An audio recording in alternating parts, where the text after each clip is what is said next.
You know, people often ask me, Dr. Peterson, how do I let go of someone I love? Or how do I stop feeling so emotionally overwhelmed by things I can't control? And I always say, well, you don't just let go. You transform the relationship you have with your own dependency.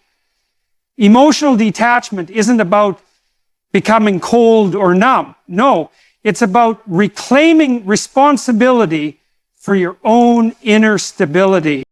So let me break this down into 4 fundamental psychological principles.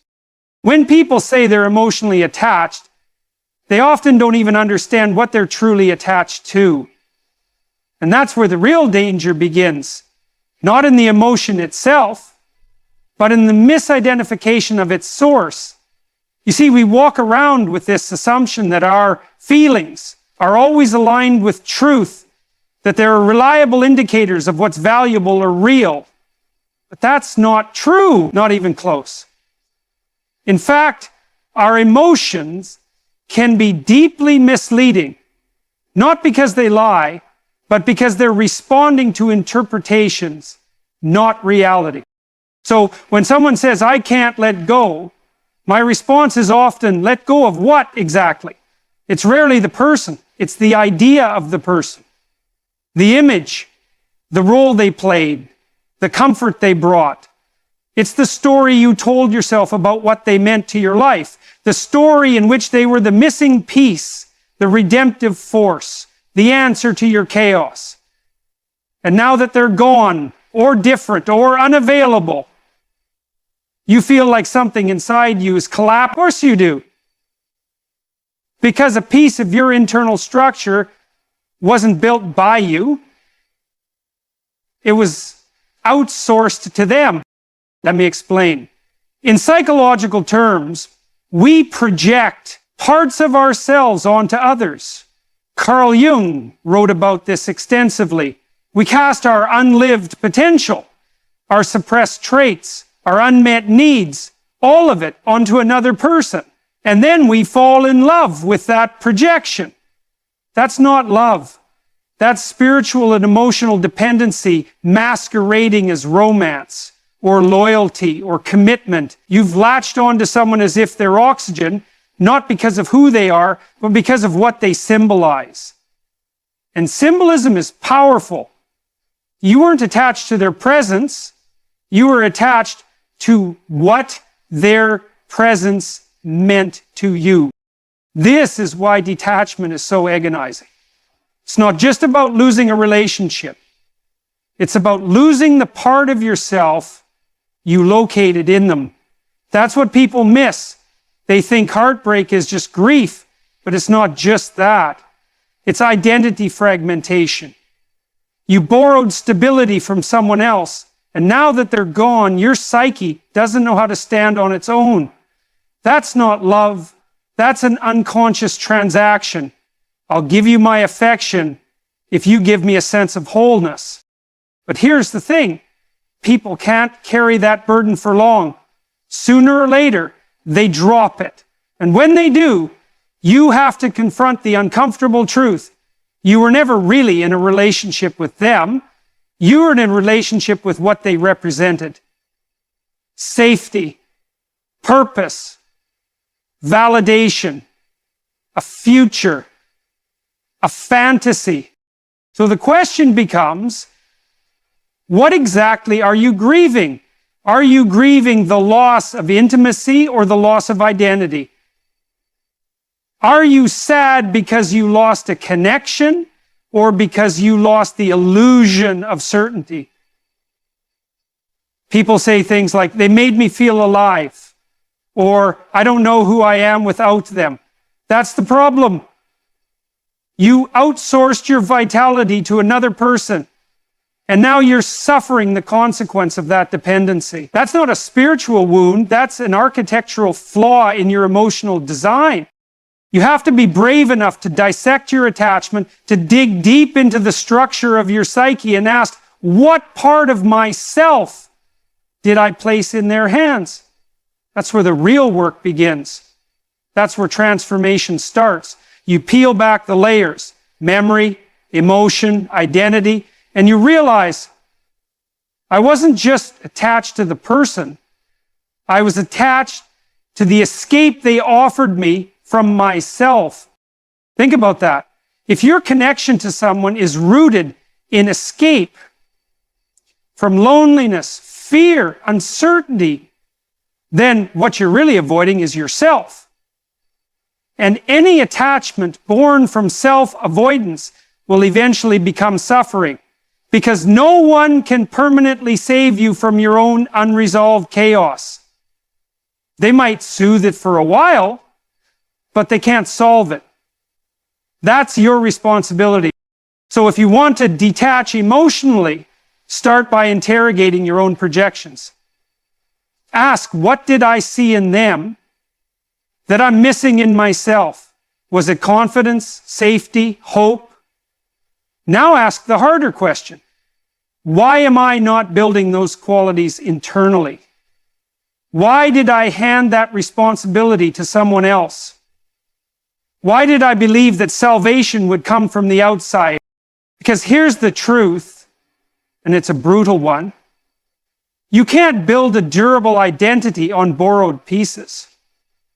You can't expect others to carry the weight of your unhealed parts. That's not love. That's avoidance in disguise.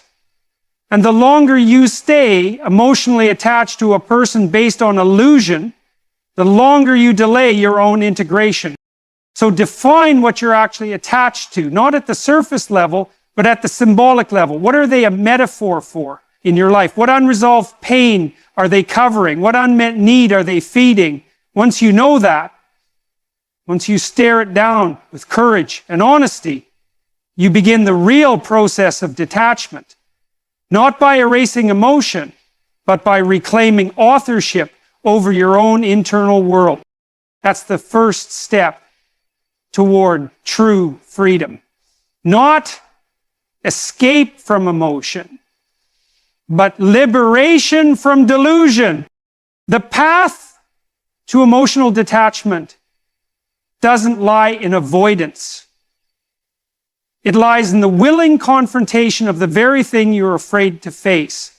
Chaos. Emotional chaos. Psychological chaos. The chaos of uncertainty, abandonment, rejection, failure. The stuff that wakes you up at night and whispers, you're not enough, you're not safe, you're alone. That's the monster under the bed, and the only way to overcome it is to look directly at it. Not run from it, not distract yourself from it, but face it.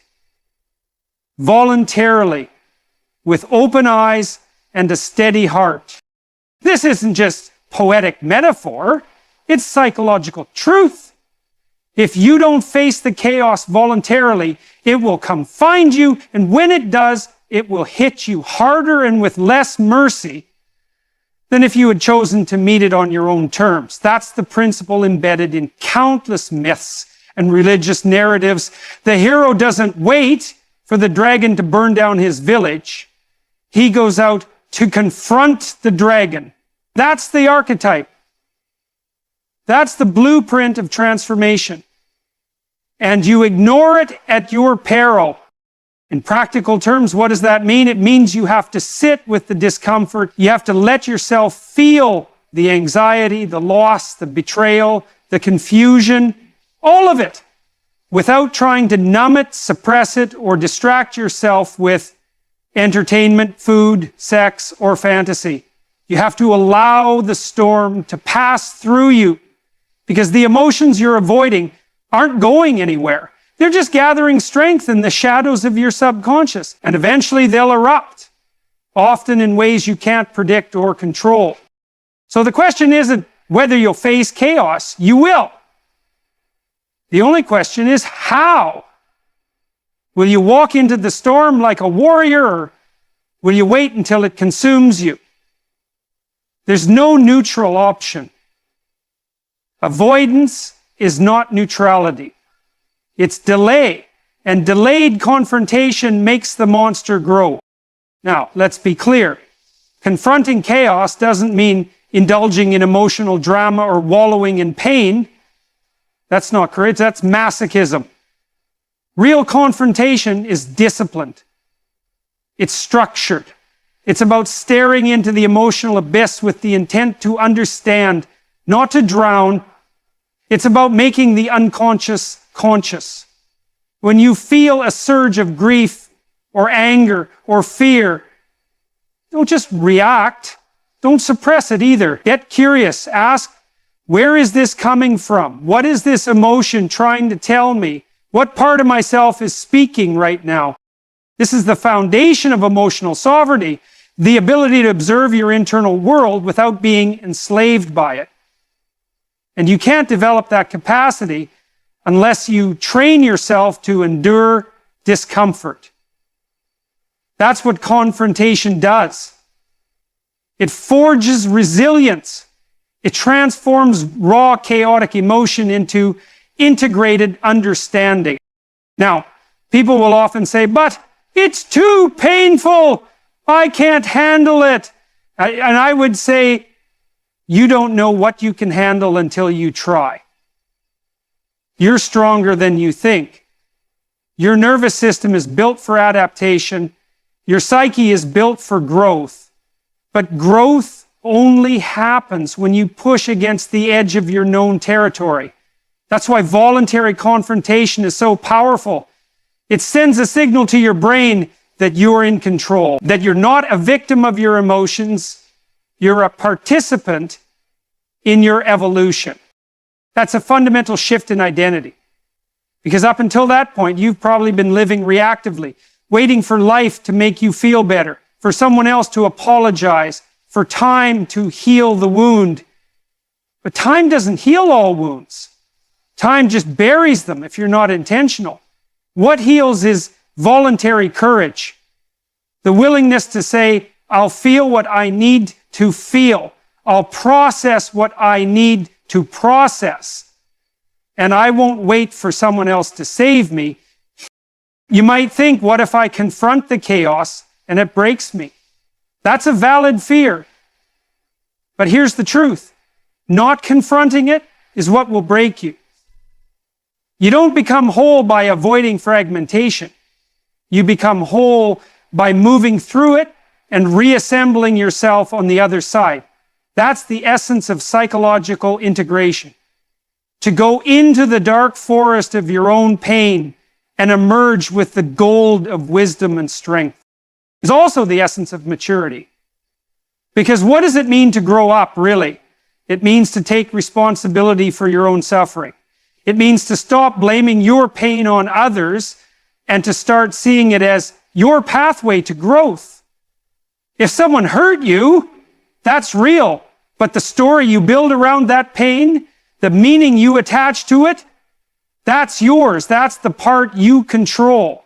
And to rewrite that story, you have to go back into the chaos consciously.